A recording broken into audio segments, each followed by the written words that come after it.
Submitted testimony. If you haven't submitted that, I'd like to ask folks to make sure you summarize your comments and submit written testimony after the fact. And testifying first today is the Department of Budget and Finance on Senate Bill 1669 relating to transit-oriented development, which establishes the Transit-Oriented Community Improvement Partnership within DOT and establishes the Community Improvement Revolving Fund and a number of other things. So up first, as I mentioned, is Department of Budget and Finance with comments. Up next is HCDA. Good afternoon. Craig Nakawano, Executive Director of TCA-HOU, stand on the video system. Thank you. Next is the Climate Change Mitigation and Adaptation Commission. In support, Appleseed Center for Law and Economic Justice. Support, Stanford Car Development. Support, Trees for Honolulu's Future. In support, AIA Hawai'i. In support, General Contractors Association. In support, and 2 individuals in support and 1 in opposition. That's all the submitted testimony we have. Is there anyone else wishing to testify in this measure this afternoon? Well, please come forward. If you could identify yourself. Sure, if you join us. Good afternoon. Hello.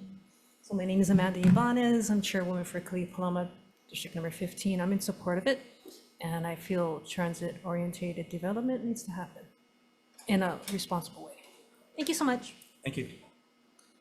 Is there anyone else wishing to testify? All right, if not, are there any questions? All right, if not, why don't we take a recess for decision-making? Recess.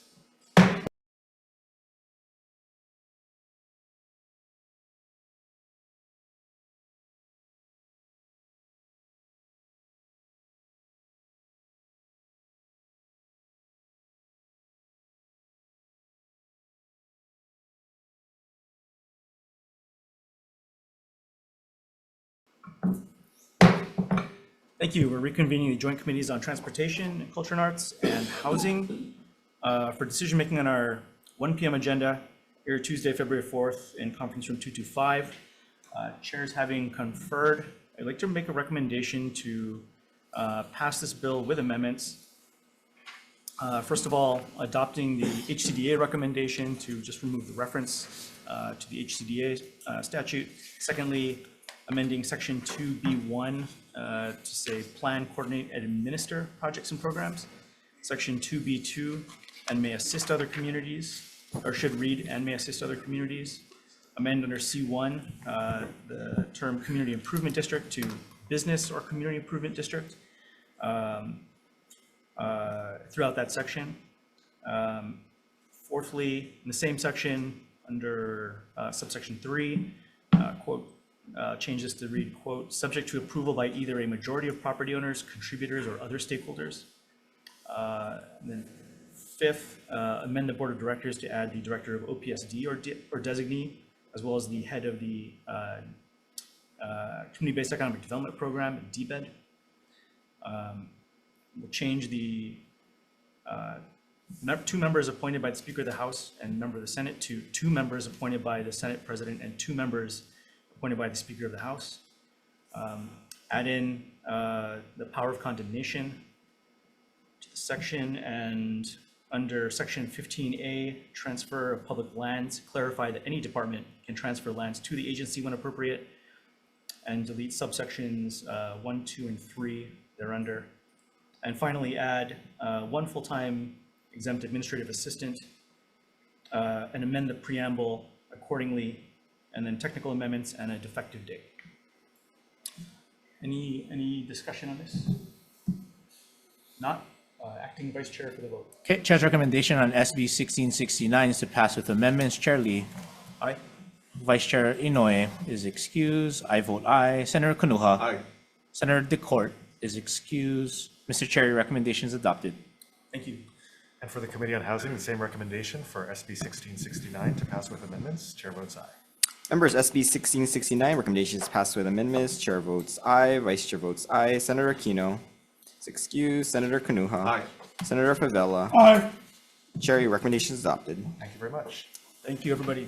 Thanks to our friends in the Housing Committee. We are adjourned.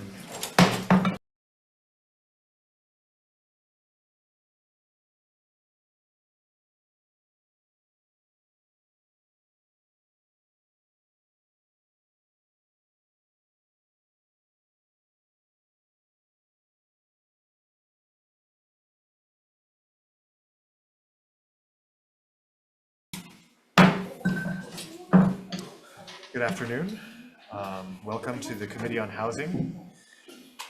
This meeting is being streamed live on YouTube. In the unlikely event that we have to abruptly end this hearing due to technical difficulties, the committee will reconvene to discuss any outstanding business on Thursday, February 6, 2025 at 1 p.m. in this room 225, and a public notice will be posted on the legislature's website. We have a 1 minute per testifier time limit. So we have two agendas in today. We have the 1 o'clock housing hearing, and we also have a deferred decision making. 1 o'clock, we'll be doing the decision making after the hearing for both agendas. If there are temporary technical glitches during your turn to testify via Zoom, we may have to move on to the next person due to time constraints. We appreciate your understanding and remind you that the committee has your written testimony.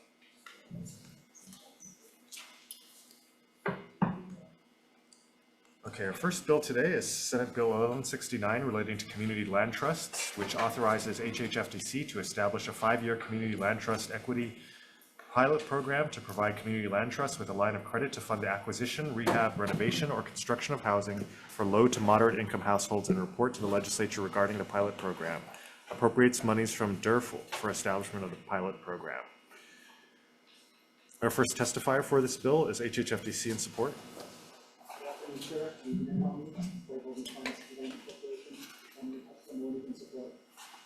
Thank you. Next, we have Nahale o Maui in support.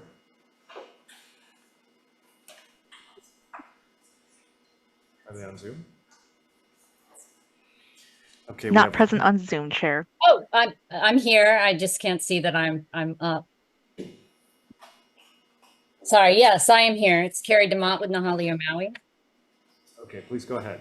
Okay, thank you so much. I am the interim executive director here at Nahale o Maui, and I am very much in support of this measure. I'm really excited it was brought up.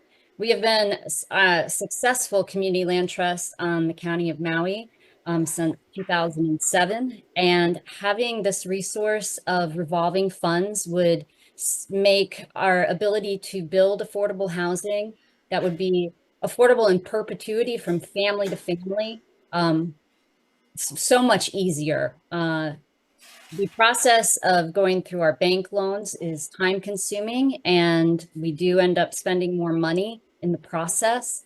So I urge you guys to pass SB 1169 to help us with Maui's recovery, to ensure that working families have a pathway to stable, affordable home ownership. Mahalo for your consideration. Thank you. Next, we have Limby, Hawaii in support, Jennifer Mather in support, Don Eshelman in support, and Justin Huey in support. Is there anyone else wishing to testify on SB 1169? Okay, if not, our next bill today is Senate Bill 1200 relating to workforce housing, which establishes the Workforce Housing Regulatory Sandbox Program within HHFDC, establishes an advisory council within the Workforce Housing Regulatory Sandbox Program to advise on environmental and cultural practices within specific developments, requires annual reports to the legislature, and appropriates funds. Our first testifier for Senate Bill 1200 is HHFDC in support.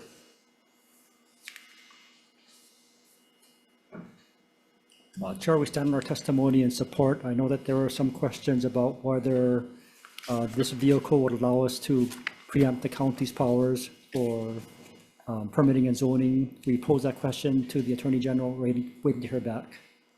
Thank you. Chamber of Commerce of Hawaii in support. Thank you. Grassroots Institute of Hawaii in support. Lauren Marumoto in support, and Mizuki Lee in support. Is there anyone else wishing to testify on SB 1200?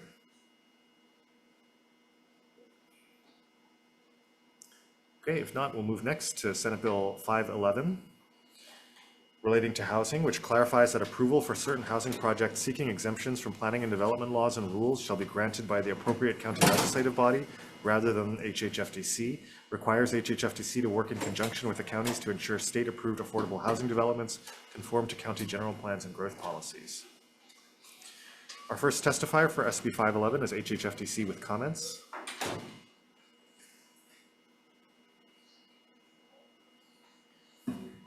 Yes, Chair Chang. We provided some late testimony, providing some updated language that I think will address the intent of this measure. Basically, that would limit changes made by HHFDC or the counties to those necessary to address public health and safety. And we also suggested the language, I think it's in section B, the new section be deleted, because many times the counties don't update their general plans for very long periods of times, 20 years sometimes. So it could be a very worthy project that is worthwhile moving forward, but it just may not be, the county has not updated their general plan to reflect that. Thank you. While we have you,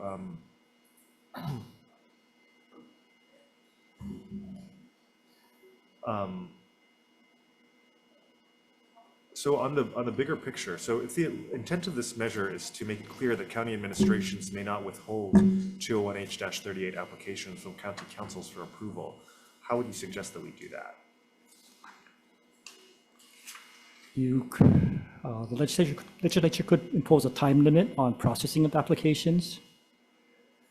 Because that could be an issue also where a department may hold a permit indefinitely instead of moving it forward.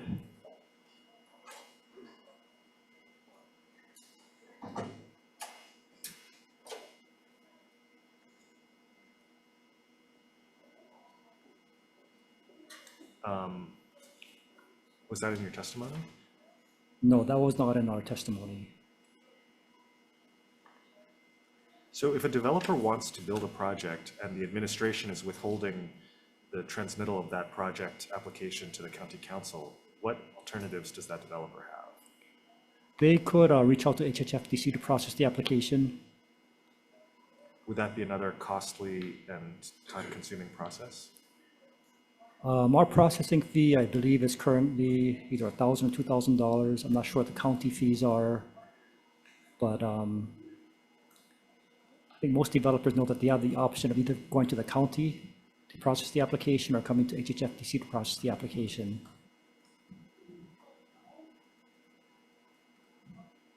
And I will note that most developers in recent years, the past 2 years or so, have been coming to HHFDC, not the counties. As for your suggestion of imposing a time limit for county administrations to transmit their applications, how would? Well, I think it would be a time limit for them to process the application, because what we hear sometimes is that a application may not be accepted for processing. It'll just be held until certain concerns are addressed. How long of a time limit? Oh, I know for one project it was several years. Well, how long would you suggest for a time limit? Perhaps that an application must be accepted within, say, 30 days and processed within 120 days.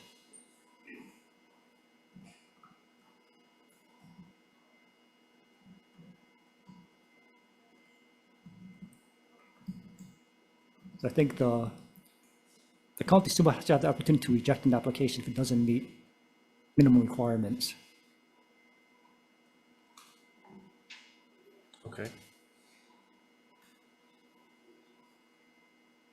And you would say that should apply to both counties as well as HHFDC? Yes. Okay. Okay, thank you very much.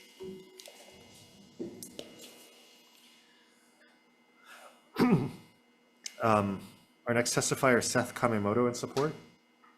Is there anyone else wishing to testify on Senate Bill 511? Okay, if not, our next bill is Senate Bill 1283, which establishes the Emergency Home Loan Assistance Revolving Fund to be administered by HHFDC. It establishes terms for loans issued from the revolving fund and requires annual reports to the legislature and appropriates funds.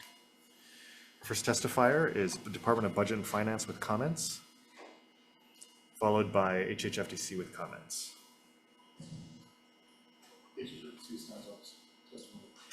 Thank you. Anyone else wishing to testify on SB 1283?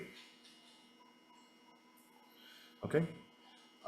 We'll move next to Senate Bill 612 relating to rent-to-build equity, which requires developers of housing projects that are exempt from certain laws to enter into profit sharing agreements with the tenants of those properties and applies to new projects approved after July 1, 2025.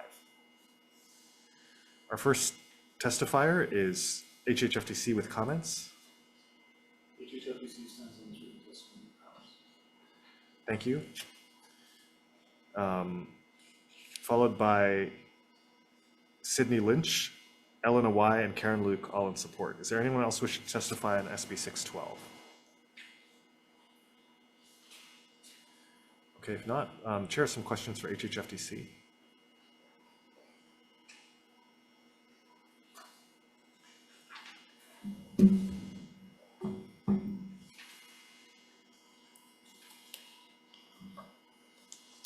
If you could identify yourself for the record, please. Good afternoon, Chair. David Oy, Housing Finance Manager for HHFDC. So the bill references 201H-36 and -38 projects. How many of those projects are rentals and how many of them are for sale? I'd have to determine that and get back to you. I don't have the number offhand with me right now. Since we just looked up this information this morning, I believe there were about 80 201H or 70 201H, that's 38 projects over the past 20 years, of which I believe there were 7 that were for sale. The remainder were rentals. And for the GT exemption projects, again, what we call the number offhand, we sent it to your office this morning, the vast majority are for rental projects. Okay.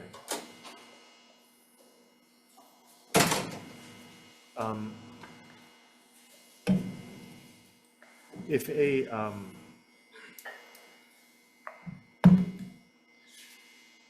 a low-income housing tax credit or rental housing revolving fund project has an expiration date for its affordability period, does the legislature have the ability to impose a tax upon the expiration of that affordability period if it is not extended? I don't believe so, not with current legislation. With the expiration of the low-income housing tax credit declaration, I don't believe the state has an ability to impose a tax at this time. There has to be a trigger for the tax as a conveyance or a sale. Is the expiration a trigger? Not No, that not as far as I know. of. Do we have the power to do that? I would have to check with the Attorney General on that. Okay. Okay, thank you very much. Any Thank you. further questions? All right. This time we'd like to welcome Vice Chair Hashimoto. Our next bill is Senate Bill 944 relating to the low-income housing tax credit. It authorizes a partner or member in a partnership or limited liability company that has been allocated a low-income housing tax credit to further allocate the credit or transfer, sell, or assign up to 100% of the tax credit under certain conditions. It extends the sunset date for certain provisions of the low-income housing tax credit for low-income buildings. Our first testifier is HHFDC in support. HHFDC stands on the testimony. Followed by Department of Taxation with comments. Hello, Chair and Vice Chair. Do you want to put the Department of Taxation? Thank you. Thank you. Sugar Creek Capital in support.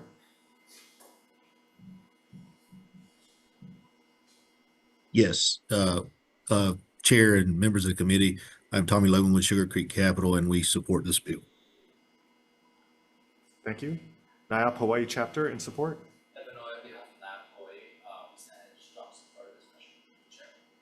Thank you. EAH Housing in support. Chamber of Commerce of Hawaii in support. Thank you. And Tax Foundation of Hawaii with comments.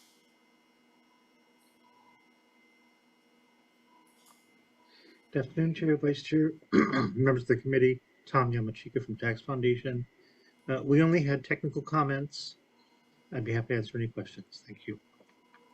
Thank you. Could you restate your technical comments? We were concerned that the word taxpayer is used in the first paragraph of subsection B, does not seem to have the same meaning as the word taxpayer as used in the second paragraph of that subsection. So we, because one would seem to refer to a transfer, and the other would seem to refer to a transferee. So we recommended that the terminology be cleared up. Thank you. Is there anyone else wishing to testify on SB 944? Okay, if not, Chair has a question for Sugar Creek Capital, if you could come back on Zoom.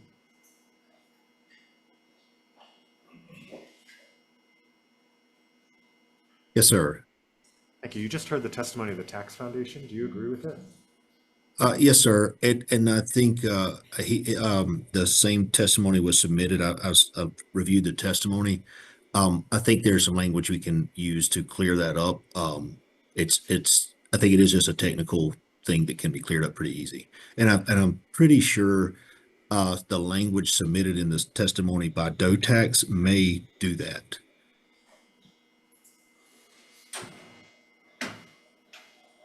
Okay, so do we need to make further amendments beyond DOTAX's amendments? I think DOTAX's amendment will clear up the matter. I have to go back and look at it specifically, but I'm pretty sure it would clear up the matter. Thank you very much. Members, any questions, further questions? Okay, if not, we'll move forward to our next bill, which is Senate Bill 1413 relating to HPHA. It allows HPHA to sell, donate, or dispose of a property abandoned or seized in federal public housing projects, requires HPHA to notify the known owner of the abandoned or seized property, creates procedures for persons entitled to the abandoned or seized property. Our first testifier is HPHA in support. Good afternoon, Chair, Vice Chair, members of the committee, and testimonies also. Thank you. Is there anyone else wishing to testify on SB 1413? Okay, any questions? Okay, our next bill is SB 1412 relating to HPHA, which clarifies HPHA's powers relating to housing projects. HPHA in support? Thank you, Chair, Vice Chair, we stand on our support. Thank you. Okay, anyone else wishing to testify on SB 1412? Any questions, members? Okay, we'll move next to SB 1632 relating to affordable housing, requires the Department of Business, Economic Development and Tourism to establish a comprehensive action plan to establish a local housing market in Hawaii and appropriates monies. First testifier is AARP Hawaii in support. Hi, good afternoon. Audrey Suganakaga from AARP. We stand our testimony in support of this measure, and we just want to recommend that the study examine the legality and the constitutionality of creating different housing laws for residents and non-residents. Thank you. Thank you. Next, we have Hawaii's Thousand Friends in support, and then several individuals all in support. Cheryl Burkhardt, Larry Veray, Luciano Minerbi, Marcia Kemble, Dale Kobayashi. Hi. Welcome back. Thanks, Chair Chang, Vice Chair Hashimoto. So I specify that I'm testifying individual, but I'm a principal of Limby, Hawaii. So you might note that locals in my backyard. So I just want to elaborate a little bit on my comments. We all taken Econ 101, where you see your supply and demand curves come to equilibrium price. And I guess it's made sense for us to this point to increase supply as a way to attack the problem. I think what we're talking about here is really a little bit deeper than that concept called elasticity of demand, in which this situation where we have insatiable demand, any supply is not really going to help. So really Peter Savio's solution that I'm 100% behind that we're talking about here, I think is a long-term solution for affordable housing in perpetuity for the people of Hawaii. And that's what I'm here to testify in support of. Thank you. Okay. Arundira Aldana in support. Sydney Lynch in support. Sarah Chinen in support. Christine Adoza in support.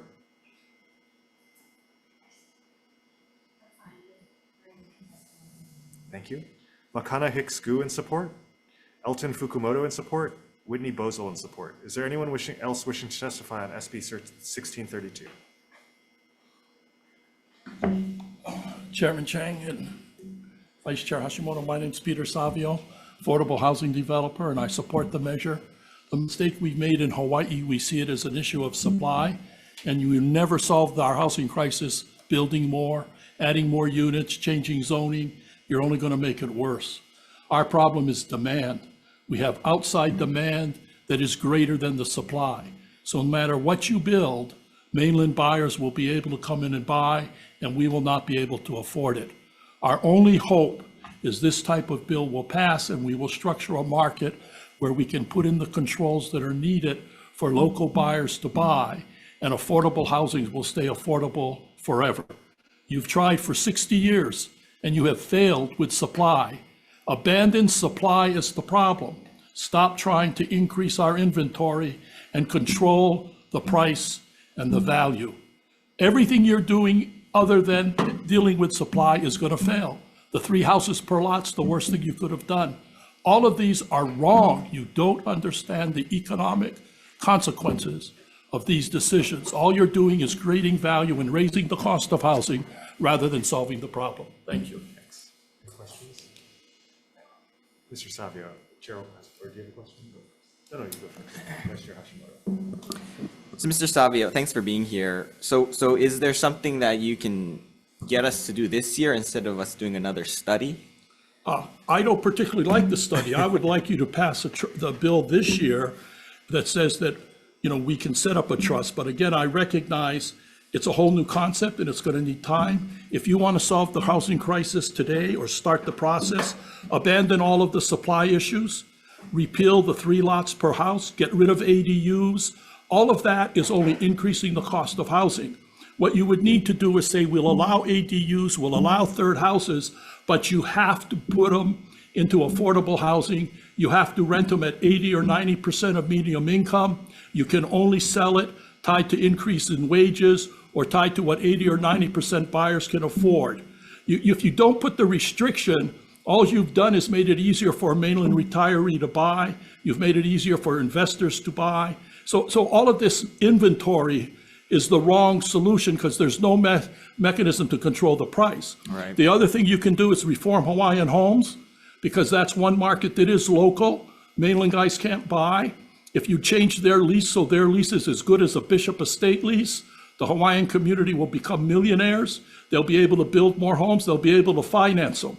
Right now you have a program that's not going to work, it's never going to work, because their lease is a sharecropper's lease. Gives them no value. It only gives them a home to live in. So you're stealing from the Hawaiian community. You should correct that. Section 8 is a federal government program. You can use that money to build houses. You should be passing a down payment program, encouraging our banks to finance Section 8 buyers so they can buy projects. You should not do rental projects. Got it. So there's all kinds of solutions. Got it. So have you taken a look at our 99-year lease or hold program that Senator Chang has been pushing? Again, you're shooting an arrow. Looks good, sounds good, you can feel good about it.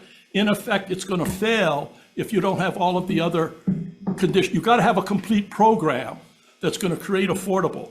The leasehold is one of the solutions. That program's a small part of it. Well, It's not a I think solution. the framework is we're not going to solve the whole thing overnight, right? So I think the strategy of this committee has been that you got to at least prove the concept, right? So we're trying to prove a couple concepts. The concept has been proven. Well, we have a co-op here. You have to make sure our state agencies. We can have prove an the affordable concept, housing right? co-op in Honolulu where you can buy a unit, I think, for $33,000. We've been successful with it, but we don't want to duplicate that. We have 2 rental projects where the tenants actually own the building.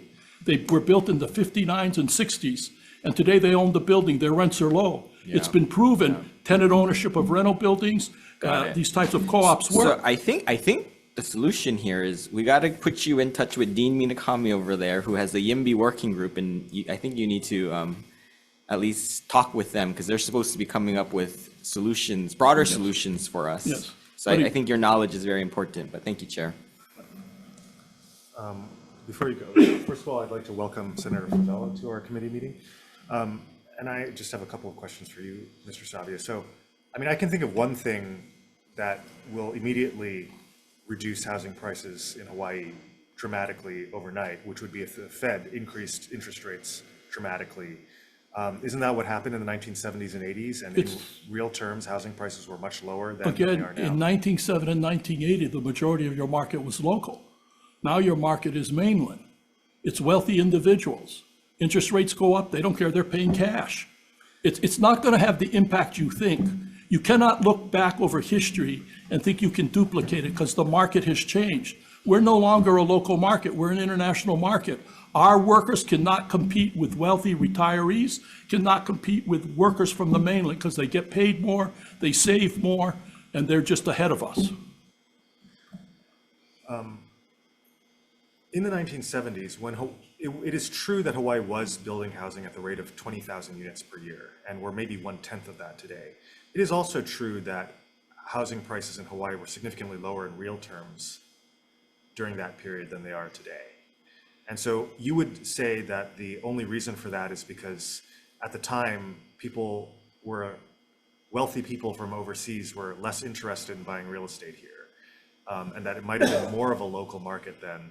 And if housing production in 1972 had been 2,000 units a year, just like today, the price would have been essentially the same.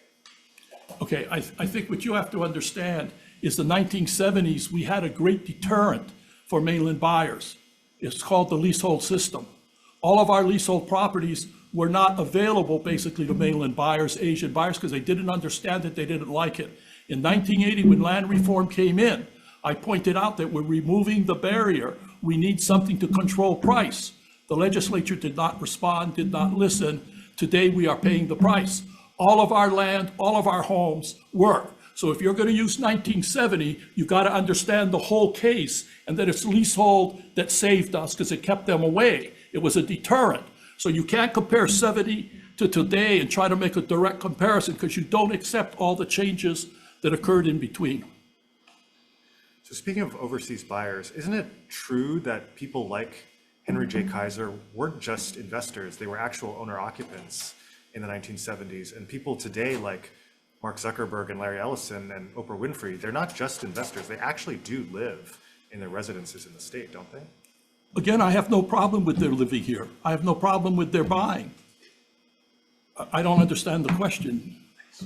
I mean, isn't there a large potential inflow, well, that already exists, not just potential, of people with high incomes who are willing to live? They're welcome to come. Just don't come at the cost of our people.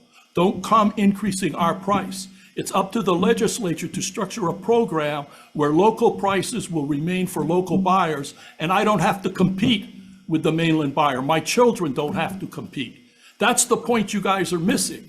But isn't there a constitutional right for them to travel to Hawaii and settle here? I'm telling them to come. We'll welcome them. But you're going to, just like you have public housing now that can only be sold to people that live in Hawaii, are residents of Hawaii, have certain income limits, have certain savings amounts. Those are all legal restrictions. Those are the exact restrictions I use. I'm not creating anything new. I'm using all the restrictions you presently use. I'm just putting them in one place, one big program, a complete program that tries to cover all of the issues and make it easy for us to identify the problem and amend it as we go through the process. You guys like to shoot arrows all over the place and say it's a solution. It's not. Thank you. I'd like to welcome Senator Kanuha. Here's the book. Is there anyone else wishing, or any further questions for the testifier? Okay, if not, is there anyone else wishing to testify?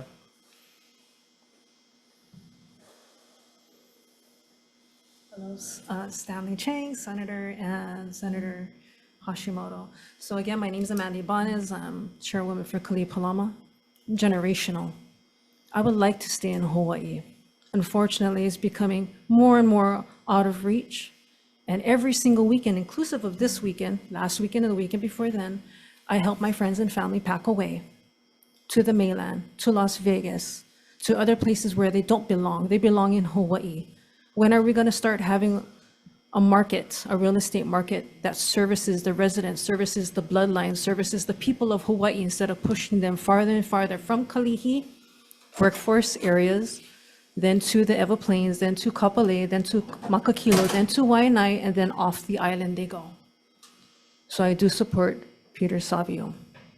Mahalo. Thank you. Anyone else wishing to testify on this bill? Okay, if not, we'll move forward. Our next bill today is SB 1033 relating to taxation, which establishes an excise tax on certain taxpayers who own excess single-family residences for failure to sell those residences. It establishes and allocates excise tax revenues to the Housing Down Payment Trust Fund. And before we get started on SB 1033, I'll just note that both this bill and the following bill, SB 1131, have very similar subject matters. So the chair is inclined to move just one of these vehicles forward and not the other.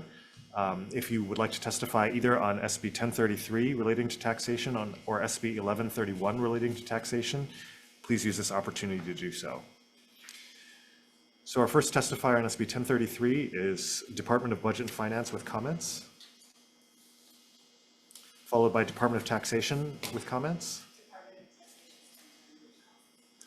Thank you. Tax Foundation of Hawaii with comments. Thank you, Chair, Vice Chair, members of the committee. Tom Yamachika for Tax Foundation of Hawaii. We are concerned about the constitutionality of this bill, and we'd be happy to answer any questions. Thank you. Thank you. Any further testifiers on Senate Bill 1033 or 1131? Okay, if not, again, our next bill is Senate Bill 1131 relating to taxation. The chair's inclination is to defer this bill in order to move the previous one forward. Is there anyone wishing to testify on Senate Bill 1131? Okay, seeing none, we'll move to our final bill relating to historic preservation, SB 1263, which creates a process for expediting the review of residential transit-oriented development on certain parcels within county-designated transit-oriented development zones that have a low risk of affecting historically significant resources.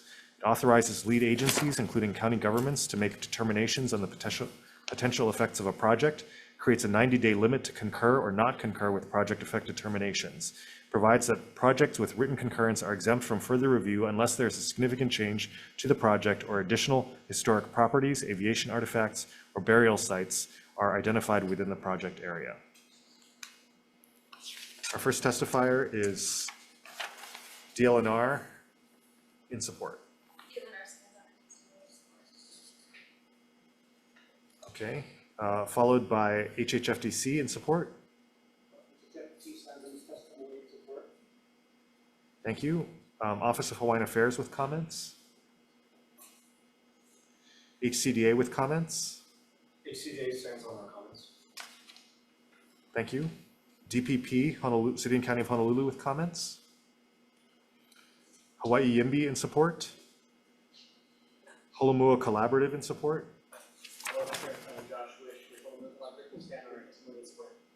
Thank you. Grassroots Institute of Hawaii in support. NIOP Hawaii chapter in support. Thank you. Jacob Wiensek in support. Is there anyone else wishing to testify on Senate Bill 1263? Okay, members, do we have any questions? Okay, Chair has some questions for DLNR.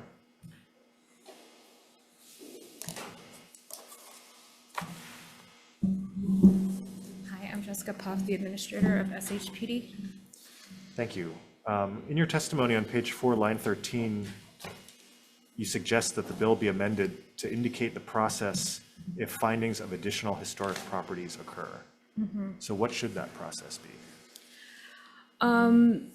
typically it's just a notification process. We use a similar notification process under Section 106 of the National Historic Preservation Act, where if during the implementation of a project, if a previously unidentified historic property is identified, like if they're digging a footing and they find something like archaeology or EV, they immediately notify us and reopen up consultation to determine whether or not the project or the resource is historic, and whether or not any additional mitigation measures need to be put into place before the project continues.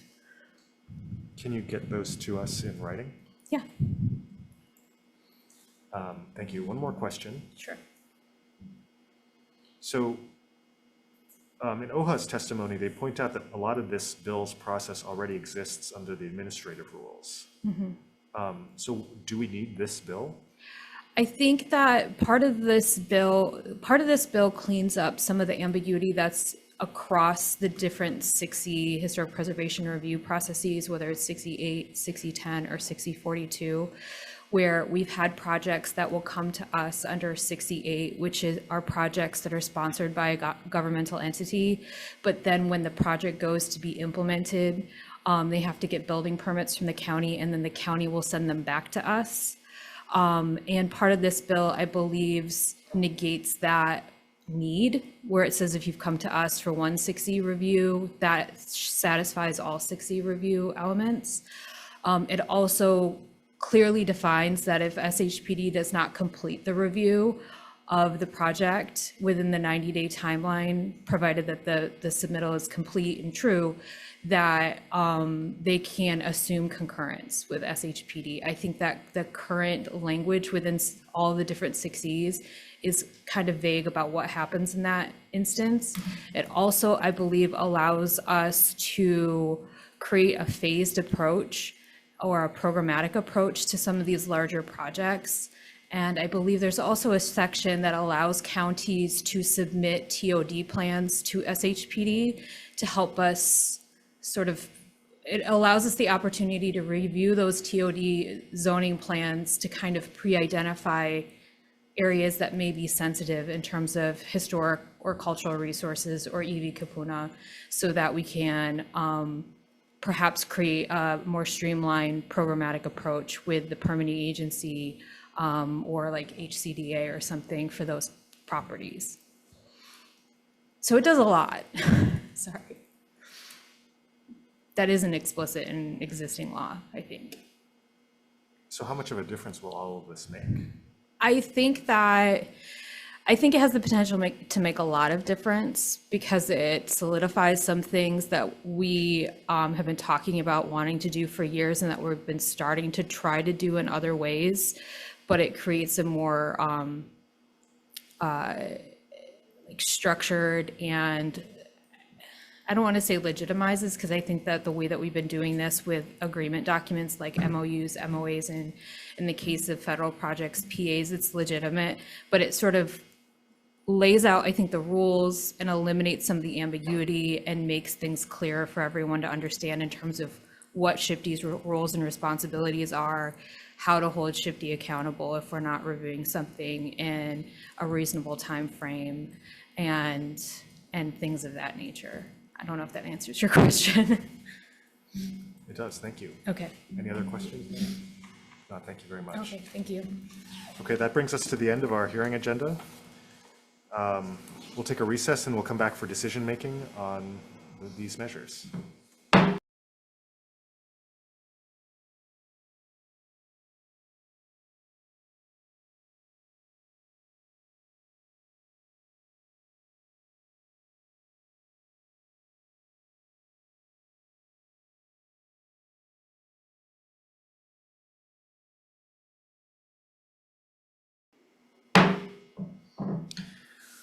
All right, the Committee on Housing is back for decision-making on its 1 p.m. agenda for February 4th, 2025. Our first bill today is SB 1169 relating to community land trusts. The Chair's recommendation will be to pass this measure with amendments. We'll take HHFDC's amendment to define low and moderate income households as qualified residents under HRS 201H-32 who are at or below 140% of AMI. Members, any discussion? If not, for Senate Bill 1169, chair votes aye. Chair's recommendation is to pass with amendments, and chair votes aye. Members, SB 1169, Chair's recommendation is to pass with amendments. Chair votes aye. Vice Chair votes aye. Senator Aquino is excused. Senator Kanuha. Aye. Senator Favela. Aye. Chair recommendation is adopted. Thank you. For SB 1200 relating to workforce housing, the chair's recommendation again will be to pass this measure with amendments. We'll take HHFDC's suggestion of adding one full-time position to administer the program. We'll also add to the advisory council representatives from each of the 4 counties, HPHA, HCDA, and OPSD. In the committee report, we also want to note HHFDC's limited ability to dictate county permitting, fee, and zoning processes. And we'll also note the successful HRS 201H-38 program, a heavily utilized program with well-established requirements that achieves many of the goals of this program, of this proposal. So for SB 1200, we'll take HHFDC's suggested amendment that 201H-38A1A be amended as follows to limit the ability of county administrations from imposing unnecessary conditions. To add, the corporation may modify a housing project or impose conditions on the housing project only to the extent necessary to address minimum health and safety standards. We'll also delete the bill's language that's added to 201H-38B due to HHFDC's testimony that counties update their general plans very infrequently, so requiring projects to conform with the general plans may make worthy projects ineligible for 201H-38. We'll also require that the application be accepted within 30 days and processed within 120 days for both counties and HHFDC. And we'll also defect the date. In the committee report, we'll note that the intent of this bill is to prohibit county administrations from withholding HRS 201H-38 applications from county councils for approval. And we'll also note that developers always have the option to process 201H-38 approvals through HHFDC rather than through the county. Any discussion, members? Okay, if not, for Senate Bill 511, Chair's recommendation is to pass with amendments. Chair votes aye. Members, SB 511, Chair's recommendation is to pass with amendments. Chair votes aye. Any members voting with reservations? Any members voting no? With all others voting aye, recommendation is adopted. Thank you. Our next bill is SB 1283 relating to housing assistance. Chair's recommendation will be to pass this measure unamended. Is there any discussion? Okay, so for SB 1283, recommendation is to pass unamended. Chair votes aye. Members, SB 1283, Chair's recommendation is to pass unamended. Chair votes aye. Any members voting with reservations? Any members voting no? With all others voting aye, recommendation is adopted.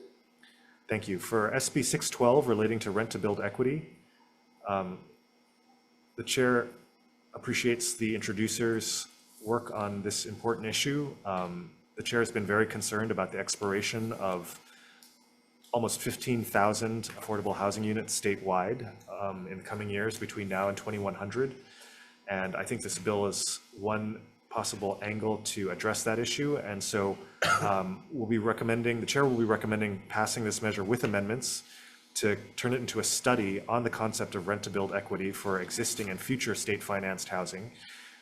The study would also explore HHFDC's suggestions of imposing conveyance or other taxes on projects whose affordability periods have expired and requirements to pay for tenant assistance for all displaced tenants.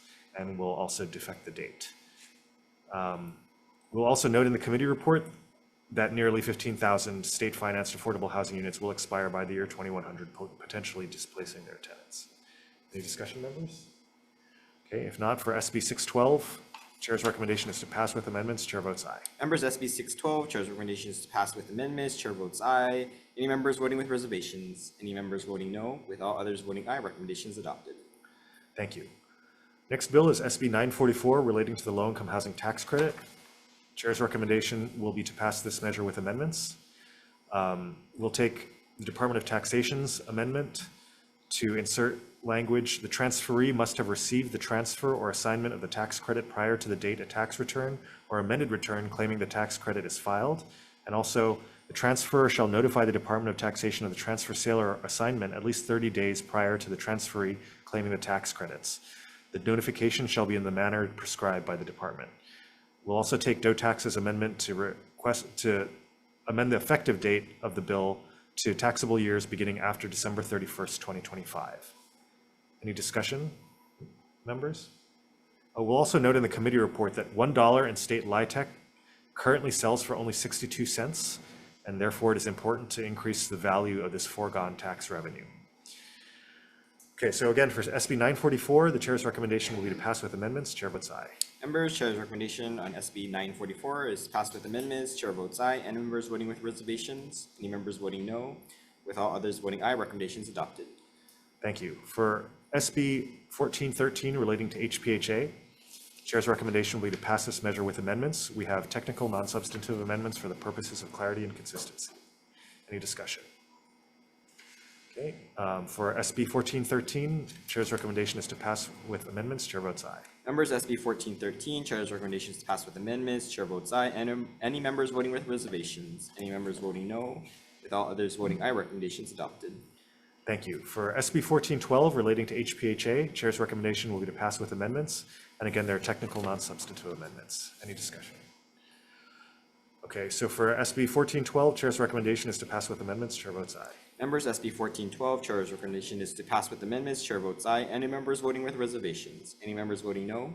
With all others voting aye, recommendation is adopted. Thank you. Our next measure is SB 1632 relating to affordable housing. The chair appreciates the robust discussion of this measure in committee and does believe that it's an important discussion. The chair's recommendation will be to pass this measure with amendments. We'll place the plan under the YIMBY working group that the vice chair helpfully mentioned during the discussion. Any discussion? Okay, so again, for SB 1632, chair's recommendation is to pass with amendments. Chair votes aye. Members, SB 1632, recommendation of the chair is to pass with amendments. Chair votes aye. Any members voting with reservations? Any members voting no? With all others voting aye, recommendation is adopted. Thank you. For SB 1033 relating to taxation, the chair's recommendation will be to pass this measure with amendments. We'll take DOE taxes amendment to apply this measure to taxable years beginning after December 31st, 2026. SMA also has technical non-substantive amendments and will also defect the date. In the committee report, we'll note the DOE tax concerns about implementation challenges. So for SB 1033, chair's recommendation is to pass with amendments. Chair votes aye. Members, SB 1033, chair's recommendation is to pass with amendments. Chair votes aye. Any members voting with reservations? Any members voting no? With all others voting aye, recommendation is adopted. Thank you. For SB 1131, as the chair mentioned, this was a similar measure to the previous measure, so we'll be using that one as the vehicle, SB 1033, and we'll be deferring this one. Any discussion? Okay, our next bill is SB 1263 relating to historic preservation. The chair's recommendation will be to pass this measure with amendments. We have tech amendments. We'll also take all of DLNR's amendments to amend page 2, lines 1 to 2, to create a 90-day limit for the department to concur or not concur. On page 2, line 8 to 17, to add a definition of the term lead agency. The lead agency is the entity with designated responsibility for compliance with the statute. The decision on which agency serves as lead is made by the agencies involved, typically the agency with a greater degree or involvement with the project.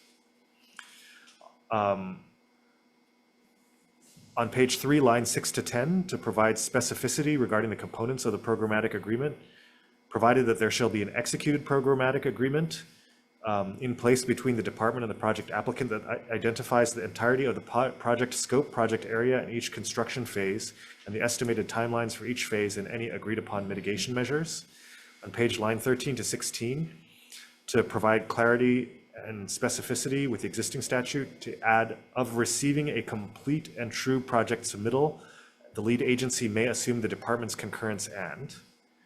Page 3, line 17 to 21, and page 4, line 1 to 2, to add or failure to provide written concurrence or non-concurrence within the 90-day review period. On page 4, line 3 to 12, to indicate the process if findings of additional historic properties to occur, and will specify that that process is the notification process under section 106, the National Historic Preservation Act, and the mitigation process that were described by DLNR. On page 4, line 9, to remove the word significant. On page 6, line 3, to remove the word significant.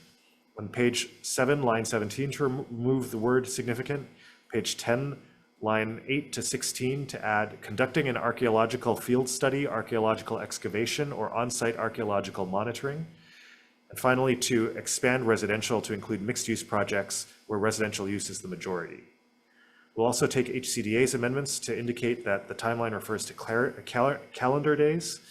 For projects where no historic properties are to be affected, a shorter timeline for SHPD review of 30 calendar days. Further, if projects move forward without departmental concurrence or non-concurrence, compliance with HRS Section 6E-1 for projects where there are potential effects to historic properties may be strengthened by the submission of historic preservation review documentation to SHPD, and so will apply to 6E8, 6E10, and 6E42. If the department does not provide written concurrence or non-concurrence within 90 calendar days or within 30 calendar days, if no historic properties are to be affected, then the department is presumed to concur with the agency or officer's submittal. The agency or officer may then proceed with the project, provided that it notifies the department of such action in writing and provides documentation of the historic preservation review that complies with Section 6E-1, including the evaluation of effects to historic properties and any mitigation or other measures to resolve such effects. The initiation of the 90-day or other review period tied to the submission of the project's documentation into SHPD's Hawaii Cultural Resource Information System, its successor, or some alternate means of entry. The 90-day or other review period should encompass any requests for additional information by SHPD and should not necessarily reset upon the request for additional information. We'll also insert a longer deemed approved duration of 180 days, and we'll further apply this to HCDA's community development districts and state or county housing developments. We'll also take NIOP's suggestion to replace the scope of work to physical scope of work, which is defined as the size, location, and depth of ground disturbance to reduce duplicative and unnecessary reviews. And furthermore, in the committee report, we will note the staffing needs of SHPD as described in the testimony. Members, do we have any questions or discussion?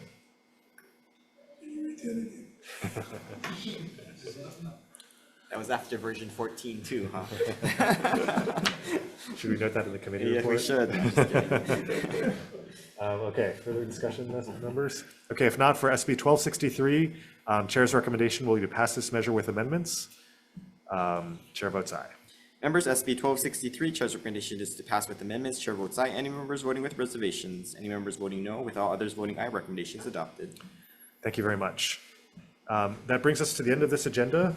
I see that the Hawaiian Affairs Committee is now ready for us in room 224. So the chair will be moving the deferred DMs, the 1 p.m. agenda, to the end of the Joint Committee on Housing and Hawaiian Affairs agenda at 1:45 in room 224. Okay, there being no further business, this agenda is adjourned.